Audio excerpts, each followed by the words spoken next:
Hello friends, कैसे हो आप सभी। उम्मीद करता हूँ आप सभी अच्छे होंगे। मैं राजू देवांगन आरडी केम क्लासेस में आपका स्वागत करता हूँ, जिसमें आप मेरे साथ पढ़ते हैं केमिस्ट्री। और केमिस्ट्री का एक ऐसा ही नया और इंटरेस्टिंग सा टॉपिक लेकर आज मैं आप लोगों के सामने फिर से हाजिर हुआ हूँ, जिसका नाम है डिस्कवरी ऑफ न्यूट्रॉन्स।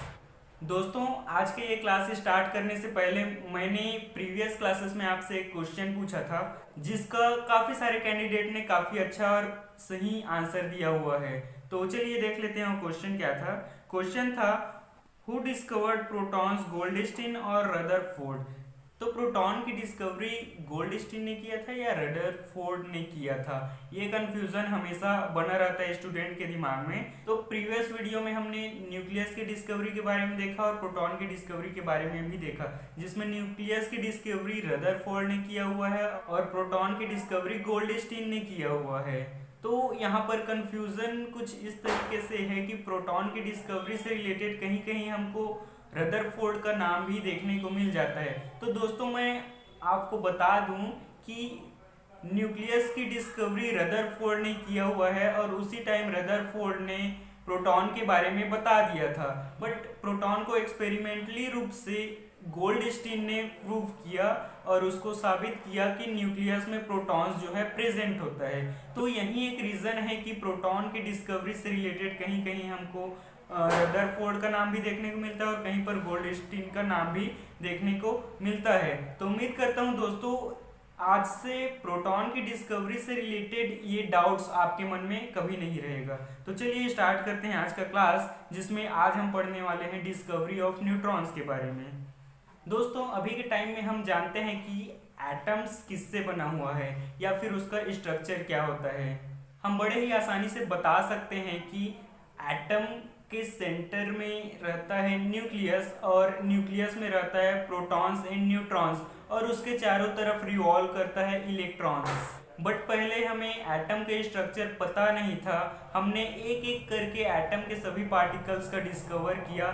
सबसे पहले हमने इलेक्ट्रॉन्स की डिस्कवरी की, देन प्रोटॉन्स की डिस्कवरी की, उसके बाद एंड में न्यूट्रॉन्स की डिस्कवरी किया गया। दोस्तों, आज के इस वीडियो में हम यही बात करने वाले हैं कि न्यूट्रॉन्स की डिस्कवरी किस तरीके से हुआ। तो न्यूट्रॉन्स की डिस्कवरी का श्रेय जाता है जेम्स चैडविक को। तो न्यूट्रॉन्स की डिस्कवरी को जानने से पहले चलिए देख लेते हैं कि न्यूट्रॉन्स आखिर है क्या। तो न्यूट्रॉन्स क्या है। Neutrons neutral subatomic particles that is a constituent of every atomic nucleus except ordinary hydrogen.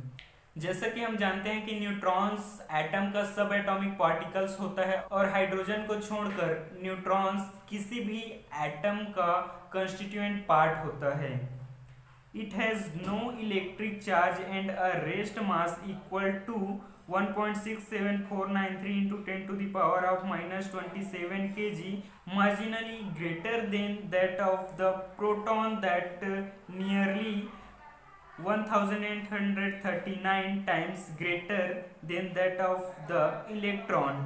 Nucleus के पास कोई इलेक्ट्रिक चार्ज नहीं होता है और इसका जो मास है वह 1.67493 into 10 to the power of -27 kg होता है, जो कि प्रोटॉन की मास के बराबर होता है। और प्रोटॉन का मास या फिर न्यूट्रॉन का मास जो है इलेक्ट्रॉन के मास से लगभग 1839 टाइम्स ग्रेटर होता है या ज़्यादा होता है। दोस्तों, न्यूट्रॉन की डिस्कवरी से पहले साइंटिस्टों को डाउट था कि एटम के न्यूक्लियस में प्रोटॉन के अलावा भी कुछ और पार्टिकल्स प्रेजेंट हो सकते हैं। चलिए देख लेते हैं वह डाउट्स किस तरीके से था। जैसा कि हम देख सकते हैं हीलियम और हाइड्रोजन का एटम। हीलियम के एटम के न्यूक्लियस में 2 प्रोटॉन होता है और हाइड्रोजन के एटम के न्यूक्लियस में ओनली 1 प्रोटॉन होता है। अब जैसा कि हम जानते हैं कि एक प्रोटॉन जो है एक एटॉमिक मास यूनिट के बराबर होता है, दैट मीन्स 1 AMU के बराबर होता है। तो इस तरह से जो हीलियम का 2 प्रोटॉन है वह 2 यूनिट के बराबर होगा। ठीक इसी तरीके से हाइड्रोजन का जो 1 प्रोटॉन है वह 1 यूनिट के बराबर होगा। अब अगर हम हीलियम का मास और हाइड्रोजन का मास अगर कंपेयर करें तो हीलियम के एक एटम का मास जो है बराबर होना चाहिए हाइड्रोजन के 2 एटम के मास के, बट ऐसा बिल्कुल भी नहीं होता है। हीलियम का जो एक एटम का जो मास है वह हाइड्रोजन के 2 एटम के बराबर, 2 एटम के मास के बराबर नहीं होता है। इसमें हीलियम जो है हाइड्रोजन के 2 एटम के मास से काफी ज्यादा होता है। अब अगर हम जब हीलियम के एक एटम के मास को हाइड्रोजन के 4 एटम के मास से कंपेयर कराते हैं तो यह एग्जैक्टली इक्वल होता है। इसका मतलब यह है कि हाइड्रोजन का जो 4 यूनिट है वह हीलियम के 4 यूनिट के बराबर है, बट यहाँ पर हीलियम तो 2 ही यूनिट प्रेजेंट है ना, तो ये एक्स्ट्रा 2 यूनिट कहाँ से आया। तो इस तरह का डाउट जो है साइंटिस्ट के दिमाग में चल रहा था। एक और डाउट था साइंटिस्ट के दिमाग में, तो चलिए उसे भी देख लेते हैं। जैसा कि हम कुछ एलिमेंट्स लेते हैं जैसे कि हीलियम, लिथियम, बेरिलियम, इसका जो एटॉमिक नंबर है और एटॉमिक मास है इसको हम देख लेते हैं। उस टाइम जो एटॉमिक नंबर है वो नंबर ऑफ प्रोटॉन्स के बराबर था और जो एटॉमिक मास है वो टोटल मास होता है। ओके, तो इस तरह से जब किसी भी एटम के न्यूक्लियस में ओनली प्रोटॉन प्रेजेंट है तो इस तरह से हमें देखने को मिलता है कि हीलियम का जो एटॉमिक नंबर है 2 है और एटॉमिक मास 4 है। लिथियम का एटॉमिक नंबर 3 है और एटॉमिक मास 7 है। बेरिलियम का एटॉमिक नंबर 4 है तो वहीं पर एटॉमिक मास जो है 9 है। अब अगर एटम के न्यूक्लियस में ओनली प्रोटॉन्स प्रेजेंट होता है तो हीलियम के एटॉमिक नंबर अगर 2 है तो उसका एटॉमिक मास भी 2 ही होना चाहिए, बट यहाँ पर 4 है। ठीक उसी तरीके से लिथियम का एटॉमिक नंबर 3 है तो उसका एटॉमिक मास भी 3 होना चाहिए, बट ये तो 7 है। बेरिलियम का एटॉमिक नंबर 4 है तो उसका एटॉमिक मास भी 4 ही होना चाहिए, बट यहाँ पर तो 9 है। तो इस तरह का डाउट्स जो है उस समय साइंटिस्ट के दिमाग में चल रहा था। एंड में जेम्स चैडविक ने अपने एक्सपेरिमेंट के थ्रू प्रूफ किया कि एटम के न्यूक्लियस में प्रोटॉन के अलावा भी कुछ और होता है। तो चलिए देख लेते हैं उनका एक्सपेरिमेंट क्या था। जेम्स चैडविक का एक्सपेरिमेंट रदरफोर्ड के गोल्ड फॉइल एक्सपेरिमेंट के समान ही था, बट उन्होंने गोल्ड फॉइल की जगह पर बेरिलियम सीट का यूज किया और उन्होंने अल्फा पार्टिकल सोर्स के लिए पोलोनियम मेटल का यूज किया। उन्होंने जब अल्फा पार्टिकल को बेरिलियम सीट पर अटैक कराया तो उन्होंने पाया कि बेरिलियम सीट से कुछ वेव्स रिलीज हो रहे हैं। जब इन्होंने उस वेव्स के पास इलेक्ट्रिक और मैग्नेटिक फील्ड को रखा तो इन वेव्स में किसी भी तरह का चेंजेस देखने को नहीं मिला। जैसा कि हम इलेक्ट्रॉन और प्रोटॉन के डिस्कवरी में देख रहे थे कि जब उनमें electric and magnetic field apply किया जाता था तो उनके जो पार्टिकल्स हैं वो अपोजिट चार्ज की ओर अट्रैक्ट होने लगते थे, बट यहाँ पर इस तरह का कोई भी अट्रैक्शन या फिर डिस्ट्रैक्शन देखने को नहीं मिला।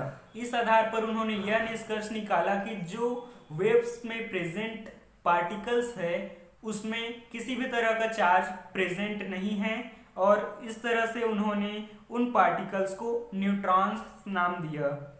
इन वेव्स को उन्होंने पैराफिन दैट मीन्स वैक्स या फिर मोम पर अटैक कराया तो उन्होंने देखा कि तेजी से, बहुत ही तेजी से प्रोटॉन्स रिलीज हो रहा है। इस आधार पर उन्होंने यह निष्कर्ष निकाला कि यह जो वेव्स है वह इलेक्ट्रोमैग्नेटिक वेव्स तो नहीं हो सकता, क्योंकि इनमें जो क्वांटम्स प्रेजेंट होंगे वह बहुत ही हाईली एफिशिएंसी के होंगे, तो इस तरह से ये तो इलेक्ट्रोमैग्नेटिक वेव्स नहीं हो सकते। अब आप यहाँ पर सोचेंगे कि जो अल्फा पार्टिकल है वो बेरिलियम सीट पर अटैक कर रहा है तो वो न्यूट्रल चार्ज क्यों दे रहा है। एक्चुअल में यहाँ पर कुछ इस तरह का रिएक्शन हो रहा है कि alpha particle basically helium ions होता है और जो हीलियम आयंस है वो बेरिलियम सीट के साथ इंटरेक्शन करता है और जब हीलियम आयन बेरिलियम सीट के साथ इंटरेक्शन करता है तब वह कार्बन देता है और कार्बन के साथ साथ वो जो है न्यूट्रॉन्स को that means neutral charge release करता है। चलिए इन सभी को हम समराइज करके देख लेते हैं। इस एक्सपेरिमेंट के आधार पर चैडविक ने पोलोनियम मेटल का यूज किया अल्फा पार्टिकल सोर्स के लिए और इसमें जो जिस तरह का रिएक्शन हो रहा था वह हीलियम आयंस जो है बेरिलियम सीट के साथ इंटरेक्ट करके कार्बन बना रहा था और वहीं वो जो है neutrons that mean neutral charge release कर रहा था। और उन्होंने बताया कि जो वेव्स हैं वो जो है एक स्ट्रेट लाइन में मूव कर रहे हैं और उन्होंने पाया कि जो ये वेव्स हैं वो किसी भी तरह के पॉजिटिव या फिर निगेटिव प्लेट्स को पास रखने पर या फिर उस पर अप्लाई करने पर उसमें किसी भी तरह का चेंजेस नहीं हो रहा है। इससे उन्होंने यह कंफर्म किया कि एटम के जो न्यूक्लियस है उसमें इलेक्ट्रॉन्स एंड प्रोटॉन्स के अलावा भी न्यूट्रॉन्स प्रेजेंट होता है। तो दोस्तों अभी तक हमने एटम ऑफ स्ट्रक्चर के बारे में पढ़ा और एटम के सब एटॉमिक पार्टिकल्स के बारे में पढ़ा और उनके डिस्कवरी के बारे में जाना। तो चलिए इन्हें हम समराइज करके देख लेते हैं। तो प्रीवियस स्टडी से हमने जाना कि इलेक्ट्रॉन की डिस्कवरी 1897 में सर जे थॉमसन ने कैथोड रे एक्सपेरिमेंट से किया था। उसके कुछ समय बाद उनके ही स्टूडेंट अर्नेस्ट रदरफोर्ड ने 1909 में गोल्ड फॉइल एक्सपेरिमेंट से प्रोटॉन की डिस्कवरी की। ठीक इसके बाद रदरफोर्ड के स्टूडेंट जेम्स चैडविक ने 1932 में अल्फा रेडिएशन एक्सपेरिमेंट से न्यूट्रॉन की डिस्कवरी की। अब इसमें इंटरेस्टिंग सी बात यह है दोस्तों कि ये तीनों ही एक दूसरे के स्टूडेंट रह चुके हैं और दूसरी इंटरेस्टिंग बात यह है कि इन तीनों को ही अपने अपने डिस्कवरी के लिए नोबेल प्राइज से नवाजा जा चुका है। अब अगर हम इनमें चार्ज की बात करें तो इलेक्ट्रॉन जो है निगेटिवली चार्ज पार्टिकल्स होता है और वहीं प्रोटॉन जो है पॉजिटिवली चार्ज पार्टिकल्स होता है। बट जो न्यूट्रॉन होता है उसमें किसी भी तरह का चार्ज नहीं पाया जाता, वो न्यूट्रल होता है। उसी तरीके से अगर हम अमाउंट ऑफ चार्ज की बात करें तो इलेक्ट्रॉन एंड प्रोटॉन दोनों का ही अमाउंट सेम होता है, बट डिफरेंस केवल इनके पॉजिटिव एंड निगेटिव में होता है। दैट इज इलेक्ट्रॉन का जो चार्ज होता है वो -1.6 इंटू 10⁻⁻19 कूलॉम्ब होता है। वहीं प्रोटॉन का जो चार्ज का अमाउंट होता है वह पॉजिटिव में 1.6 इंटू 10⁻⁻19 कूलॉम्ब होता है और न्यूट्रॉन में चार्ज का कोई भी अमाउंट नहीं होता है। ठीक उसी तरीके से अगर इनके मास की बात किया जाए तो इलेक्ट्रॉन का मास होता है 9.11 इंटू 10⁻31 kg। ठीक उसी तरीके से जो प्रोटॉन का मास होता है वह है 1.67 इंटू 10⁻27 kg। वहीं न्यूट्रॉन का जो मास होता है वह 1.67 इंटू 10⁻27 kg होता है। यहाँ पर प्रोटॉन और न्यूट्रॉन दोनों का ही मास इक्वल होता है, समान होता है। और ये जो है इलेक्ट्रॉन के मास से लगभग 1839 टाइम्स ग्रेटर होता है या अधिक होता है। यहाँ पर स्टूडेंट्स को एटम के सब एटॉमिक पार्टिकल्स और उनके डिस्कवरी से रिलेटेड साइंटिस्ट का नाम याद नहीं रहता। तो दोस्तों मैं आप लोगों के लिए एक ऐसा इंटरेस्टिंग सा ट्रिक लेकर आया हूँ जिससे आप इन साइंटिस्ट का नाम कभी भी नहीं भूल पाएंगे। तो चलिए वह इंटरेस्टिंग सा ट्रिक्स क्या है देख लेते हैं। वह इंटरेस्टिंग सा ट्रिक्स है इट पग नाचे। नाम सुनकर आपको अजीब लग रहा होगा, बट हाँ, इट पग नाचे ये एक ऐसा ट्रिक है जिसको आप नहीं भूल पाएंगे और यह जो है रिप्रेजेंट करता है इलेक्ट्रॉन, प्रोटॉन और न्यूट्रॉन्स की डिस्कवरी को, जिसमें ई रिप्रेजेंट करता है इलेक्ट्रॉन को और ट रिप्रेजेंट करता है थॉमसन को। तो इससे हमें यह पता चलता है कि इलेक्ट्रॉन की डिस्कवरी सर जे थॉमसन ने किया है। वहीं पर रिप्रेजेंट करता है प्रोटॉन को, ग रिप्रेजेंट करता है गोल्डस्टीन को। तो पग से हमें पता चलता है कि प्रोटॉन की डिस्कवरी गोल्डस्टीन ने किया है। वहीं ना रिप्रेजेंट करता है न्यूट्रॉन को, च रिप्रेजेंट करता है चैडविक को। तो नाचे से हमें पता चलता है कि न्यूट्रॉन की डिस्कवरी जेम्स चैडविक ने किया हुआ है। तो दोस्तों इट पग नाचे है ना बहुत ही इंटरेस्टिंग सा ट्रिक्स। तो दोस्तों इस ट्रिक से आप एटम के सब एटॉमिक पार्टिकल्स और उससे रिलेटेड साइंटिस्ट के नाम कभी भी नहीं भूल पाएंगे। तो दोस्तों यह इंटरेस्टिंग सा ट्रिक्स आपको कैसा लगा प्लीज़ कमेंट करके ज़रूर बताएं। और अगर आप इस चैनल में नए हैं तो प्लीज़ मेरे इस चैनल को सब्सक्राइब करें जिससे इस तरह के इंटरेस्टिंग से साइंस से रिलेटेड फैक्ट्स आप तक पहुंचती रहें। Thank you.